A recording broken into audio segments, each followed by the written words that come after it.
obviously a big week. How's the group feeling going into this weekend?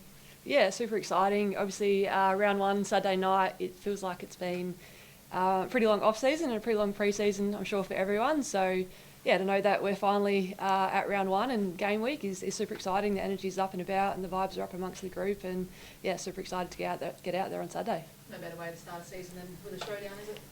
Yeah, so exciting. Like, what better way to test where the ledger is against Adelaide? Like, obviously a phenomenal team, very successful across the years, and it'll be great for us, a great test to see where we stand up, and we can't wait for the battle. We know it's going to be lots of pressure, super heated. Both teams are going to come out firing, so yeah, what better way to start off the season? There'd be an expectation after your first few seasons that you push for finals this year. Is that the benchmark? Oh, I think for us, like, we're not really putting a ceiling on what the limit is. It's, you know, as long as we can keep seeing continual growth amongst the group and maturity and, like, looking back at what our process is and sticking to that process, that's what we're trying to look in amongst the four walls, and week in, week out, we'll, you know, look to adjust that and see where we stand up. So, yeah, rather than looking too far ahead, it's just week to week and see, like I said, make sure we can see that growth amongst the group.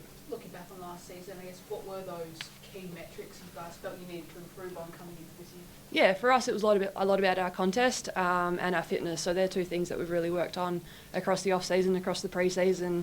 That's been supplemented and supported by, you know, increase in resources across our staff and high performance. And, you know, we've seen, like I said, a lot of maturity amongst the group, and adding another pre-season, another off-season into a really young group is something that, you know, you can't really take for granted. So now going into our third season, we've got girls that were, you know, drafted 3 years ago, coming into their third full off-season, third full pre-season.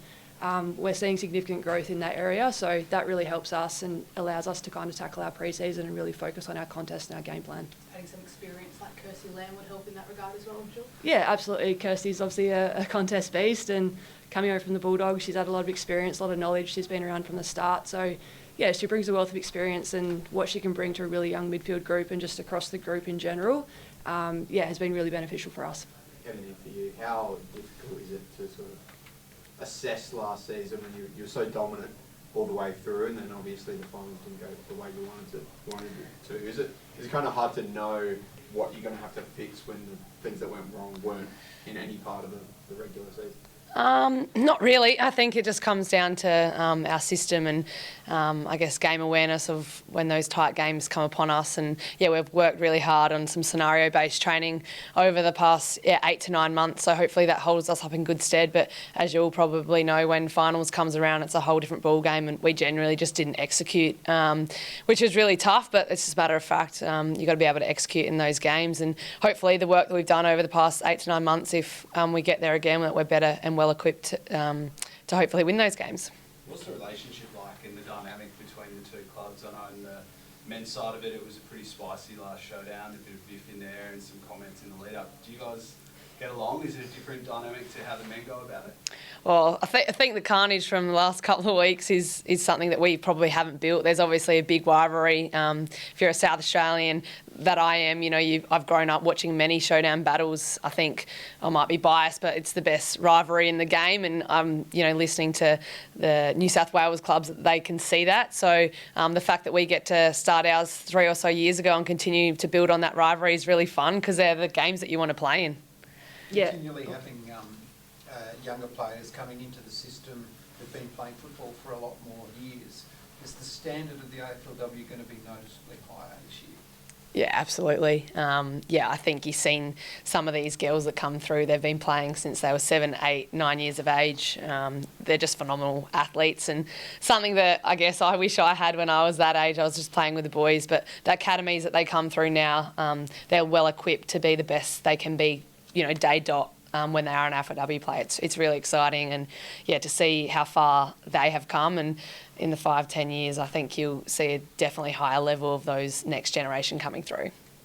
Your side of staying pretty similar, going off last year, obviously a couple of bouts. How huge is that considering how dominant your team has been in this competition the last couple of years?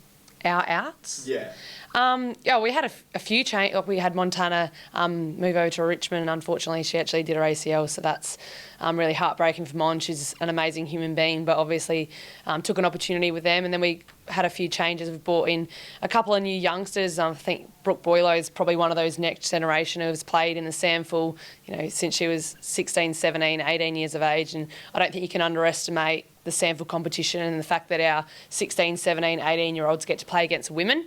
Over in Victorian states, they play in a Coates League, which is playing against, 18-year-olds. So the girls that we've brought in are well-equipped and, are coming up against established AFLW players and certainly holding their own. Janelle, talk about your youngsters. Obviously got Piper Window, Goody, obviously Lauren Young on this season, unfortunately, but so many youngsters coming in. How exciting is it to watch them? Yeah, very similar to what Ebony's just said, like seeing the likes of Shanae Goody. I think we've already seen in the last couple of games the impact that she can have in a game. And Molly Brooksby, Lauren Young, Piper Window, to name a few. And like I said, they've been playing since they were, 5, 6 years old. And I watch them out on the track and just their knowledge of the game, their instinct, how they read the play.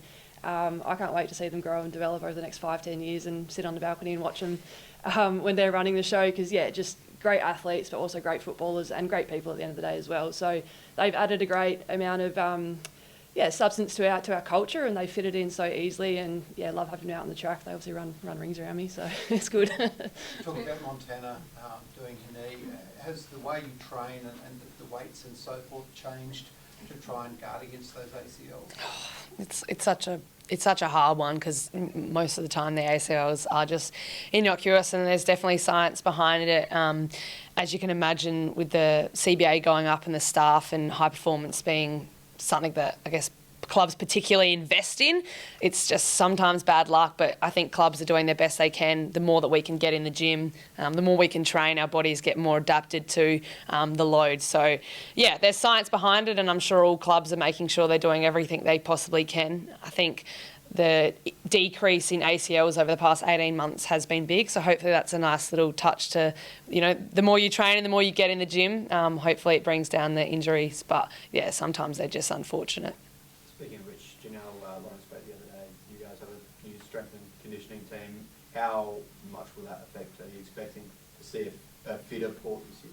Yeah, definitely. I think across the pre-season we've had the majority of the group of PB'd, whether it's on the track or in the gym, and just having that dedicated resource who's 100% invested into our program has made such a huge difference for us. And, he's been on board since January, I think it was. So, like I said, just having the resource that's not split across men's and women's and just having dedicated to us full-time 100% has made a huge difference, and just so passionate, so invested in the W program. And, we've seen huge amounts of PBs across the board, which has been really good. There's been talk that Dowrick might miss the start of the season. Do you know how she's tracking? Yeah, I think she's a test for this week. So we've had a few finger injuries, unfortunately, which just a little bit innocuous, and that's football at the end of the day. So, we'll see how she goes at training this week, and we'll leave that up to the selection panel. How's your pinky tracking? Yeah, it's coming along. It's, obviously the same thing, just an innocuous little incident, but we'll be good to go for round 1. What kind of crowd do you think you'll get for round 1? Yeah, we're super excited. Obviously, we've got the grandstands out at Alberton, so we're hoping for a sellout crowd, and there's obviously still tickets available online. So I think across, being in South Australia, being a Showdown, we're hoping to get a really good balance of Port and Adelaide Crows fans. And, I'm expecting hopefully a sellout and be a great atmosphere on a Saturday night. Can't wait.